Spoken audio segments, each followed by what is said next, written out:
Bonjour à tous, bienvenue dans ce nouvel épisode de podcast dans lequel on va parler d'écriture. On va se focaliser sur l'un des éléments clés de la structure narrative, un élément dont vous avez sûrement entendu parler des dizaines et même des centaines ou des milliers de fois, puisque c'est un élément qu'on voit déjà à l'école quand on voit la structure en 5 actes, et qu'on retrouve forcément dans tous les romans et dans toutes les structures narratives. Pour information, la semaine prochaine sortira ma nouvelle formation, comment préparer un roman. Et dans cette formation, on voit donc toutes les étapes de préparation d'un roman, donc avant le premier jet, avant l'écriture. Et on parle notamment des structures narratives, de la structure de son histoire, de comment construire son histoire. Et donc c'est ce qui m'a donné l'idée de cet épisode de podcast, puisque dans cet épisode, on va parler de l'élément déclencheur. L'élément déclencheur, il est aussi appelé parfois incident déclencheur ou élément perturbateur. C'est un élément, un événement qui va déclencher l'histoire, qui va déclencher l'intrigue. Avant cet événement, on est en fait dans la situation initiale, c'est-à-dire le quotidien du personnage principal, sa vie habituelle. C'est son état normal.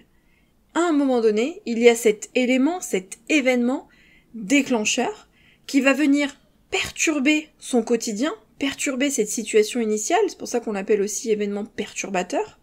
Et il va perturber du coup la vie de notre héros. Et c'est à partir de cet événement que vont se déclencher les péripéties, donc c'est-à-dire tous les obstacles et tous les événements qui vont ensuite survenir au cours de l'histoire et au cours du roman. Donc cet événement, il va vraiment impacter le personnage, c'est-à-dire qu'il va perturber son quotidien, ses habitudes, sa vie habituelle, au point de créer une nouvelle situation finalement. Le fait est que après cet événement, on ne peut plus revenir en arrière. On ne peut pas s'éloigner de l'intrigue. Il y a forcément un réel changement. Cet événement apparaît en général au quart de l'histoire, c'est-à-dire autour de 25%. Ça, c'est le conseil habituel qu'on vous donne, c'est-à-dire à peu près à la fin de l'acte 1, quand on dispatche son histoire en 3 ou 4 actes. Mais, attention, c'est simplement une indication. Si on ne sait pas construire un roman, si on ne sait pas comment faire, du coup on peut s'appuyer sur ce fait-là. Personnellement, je l'utilise. En général, mon événement déclencheur arrive à peu près à 25%, souvent un tout petit peu avant. En tout cas, avant la fin de l'acte 1, puisque comme je combine la structure en 3 actes et save de 4, ensuite on a l'entrée dans l'acte 2, c'est-à-dire que le personnage fait un pas, il entre, il y a une scène qui fait qu'il décide d'entrer dans l'action, dans cette nouvelle aventure. Donc après cet événement, il y a une entrée dans l'acte 2 qui correspond à l'entrée dans cette nouvelle vie, on va dire, dans cette nouvelle situation post-élément déclencheur. Après, c'est vrai que quand on fait des recherches, on vous conseille souvent de l'avancer, c'est-à-dire de le proposer bien avant, parfois même dès le premier ou le deuxième chapitre. J'ai envie de dire pourquoi pas. Je veux dire, on est libre de le placer quand on le souhaite. 25%, c'est une indication, et c'est une indication qui marche dans un grand nombre d'histoires. Maintenant, ce qu'il faut surtout, ce n'est pas se figer dans un cadre précis, se dire « il faut absolument que mon élément déclencheur arrive à 25%, je peux pas le mettre ni avant ni après ».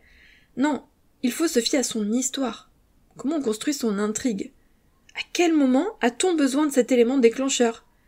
Est-ce qu'on a besoin de présenter par exemple la situation sur 25% de l'histoire?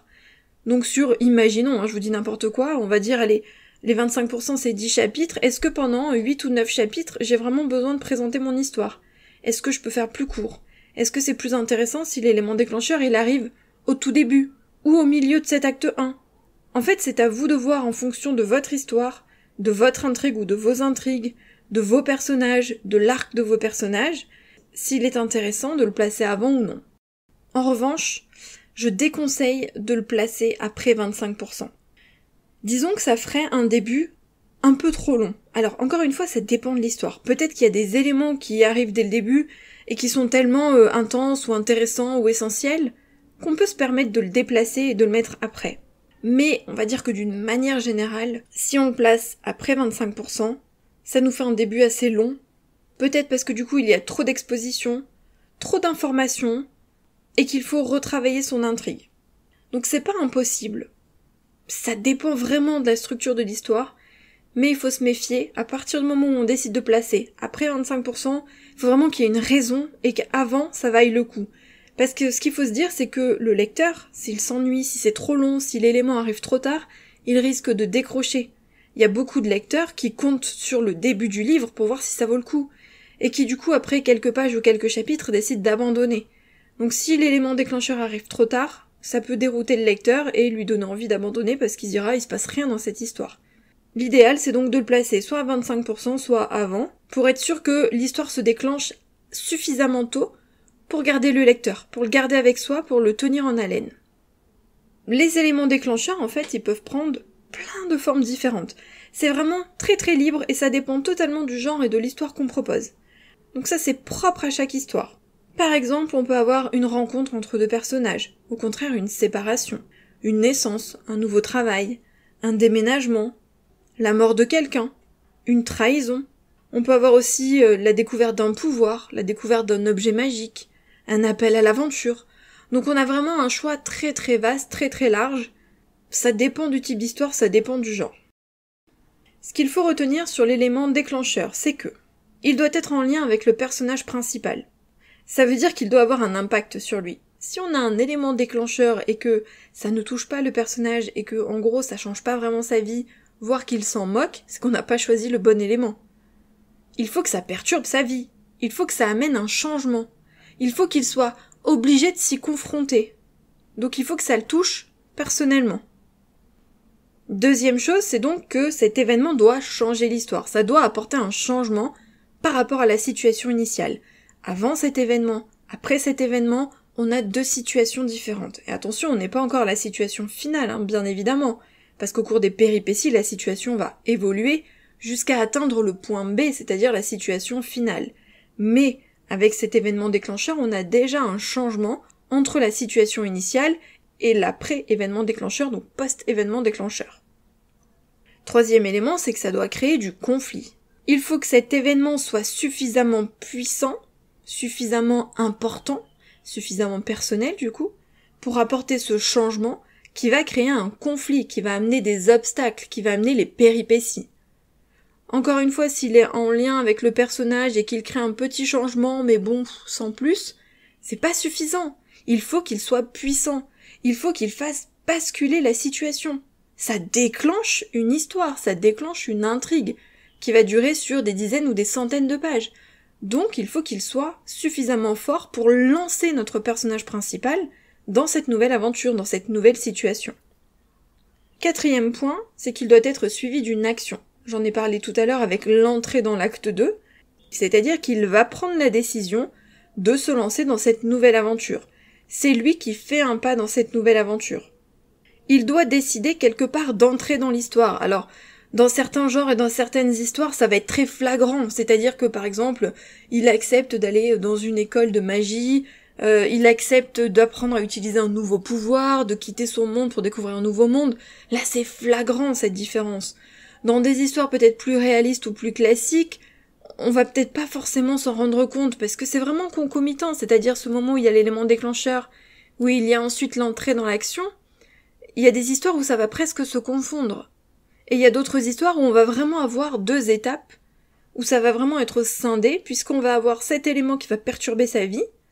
Parfois même il y a des hésitations, comme dans Save the Cat, c'est-à-dire il sait pas s'il veut y aller vraiment, il voit qu'il y a ça, il sait que ça le touche personnellement, mais il hésite, voire il a peur ou autre.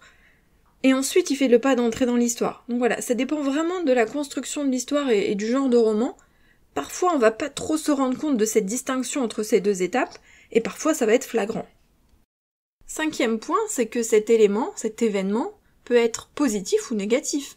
Souvent on a tendance à penser à quelque chose de négatif, parce qu'on pense à quelque chose qui perturbe la situation du héros. Mais c'est pas forcément négatif, c'est vrai que ça peut être positif. Par exemple, un nouveau travail, si on le voulait, si on a postulé, si on le souhaitait qu'on a eu le nouveau travail, c'est génial, c'est une nouvelle vie. Un héros qui découvre qu'il a un nouveau pouvoir et qui va aller dans une nouvelle école, il sera peut-être content, et du coup c'est positif. Après, négatif, ça peut être par exemple la mort d'un personnage, une trahison, une infidélité, un meurtre, etc. Donc là aussi, ça dépend de l'histoire, mais il faut garder à l'esprit que ça peut être positif ou négatif. Et sixième point, et ça on n'en parle pas souvent, c'est que cet événement peut être imprévisible ou provoqué. Imprévisible, c'est la plupart, finalement, des événements déclencheurs, un peu comme dans l'esprit du négatif, c'est-à-dire qu'on se dit souvent que ça arrive comme ça lui tombe dessus, et il avait pas prévu pour le coup. Donc par exemple, la mort de quelqu'un, ou une trahison, etc. Donc c'est un petit peu le cas du personnage qui est dans son monde, qui fait sa vie tranquillement, et puis paf, ça lui tombe dessus, c'est imprévisible, il s'y attendait pas, et ça va changer toute sa vie. Mais ça peut être provoqué. Par exemple, dans le cas du nouveau travail dont j'ai parlé tout à l'heure, c'est provoqué. Il a postulé, il voulait cette offre d'emploi, il l'a eue, et donc il est embauché et ça change sa vie. Ça peut être un déménagement volontaire, ça peut être la naissance d'un enfant, ça peut être provoquer la rencontre avec quelqu'un, ou alors inviter quelqu'un qui nous plaît à dîner, ça peut être aller faire un voyage, ça peut être acheter quelque chose, bref. Ça peut donc être imprévisible ou provoqué. Là aussi, ça ouvre les possibilités, positif, négatif, imprévisible, provoqué. Quand on cherche en fait à construire son intrigue et qu'on réfléchit à l'élément déclencheur, c'est intéressant de se faire des catégories comme ça, d'essayer de placer des éléments, de les combiner, et de voir ce qui marche le mieux avec l'intrigue et avec le personnage. Qu'est-ce qui ferait vraiment basculer l'histoire? Qu'est-ce qui va vraiment changer la situation initiale? Qu'est-ce qui va vraiment toucher le personnage en fonction de ce qu'on a déjà imaginé sur lui? Parce qu'en général, quand on en est à la structure de l'histoire, c'est qu'on a déjà réfléchi à ces personnages, donc du coup on sait, on connaît sa vie, on connaît son passé, on connaît ses faiblesses, et c'est là qu'on peut vraiment lier l'élément déclencheur à sa vie, et c'est à ce moment-là qu'il faut explorer toutes les possibilités pour trouver le meilleur élément déclencheur possible. Ce qu'il faut comprendre pour terminer, c'est que cet élément déclencheur, il est crucial. Dans une structure narrative, il y a des moments clés dans l'histoire, comme par exemple le climax, et l'élément déclencheur, c'est également un élément clé. Sans cet événement, il n'y a pas d'histoire finalement. Tout comme sans le climax, on aurait la sensation de ne pas avoir de fin, de ne pas avoir d'aboutissement à l'histoire. Donc c'est un élément essentiel, indispensable, qu'on ne doit pas louper, parce qu'en plus il est au début de l'histoire, dans la première partie. Donc comme je l'ai dit tout à l'heure, c'est ce qui lance l'histoire, c'est ce qui va donner envie au lecteur d'aller plus loin, de lire le reste de l'histoire. D'ailleurs, l'élément déclencheur, on en parle même souvent dans le résumé, pour donner envie au lecteur de lire le livre. Donc on ne peut pas se louper sur l'élément déclencheur. Si on devait se focaliser sur 2 moments clés, c'est vraiment l'élément déclencheur et le climax. Parce que ce sont deux points de bascule essentiels de l'histoire. Voilà ce que je voulais vous dire sur l'élément déclencheur, j'espère que ça vous sera utile. N'hésitez pas à jeter un coup d'œil aux formations de rêve d'auteur et notamment la semaine prochaine à la nouvelle formation Comment préparer un roman. Et puis nous on se retrouve mardi prochain pour un nouvel épisode de podcast. Bye!